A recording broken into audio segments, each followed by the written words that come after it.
Nfunye omukisa okulambulako amasomero agamu bino lye limu kugo.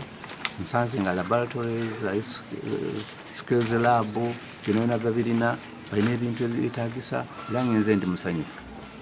Yesaagadde era mbigambe abakulu b'amasomero ne bannannyinigo babitereeze mu bbanga lya wiiki 2 nja kukomawo wano okulaba nga environment eri friendly buli mwana yeetaaga okusomera wano. Abayizi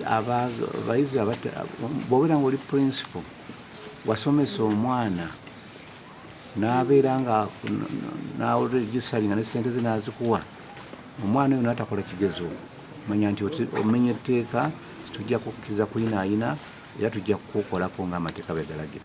The principal said we are not registered because we hadn't paid some payments, the bus fee, UNSA, a national council. Meanwhile, some other people are being demanded a few tuition balance, but we had paid for those exams and we have evidences, the receipts in full. We have a total of 28 students. Download the app on App Store or Google Play Store now.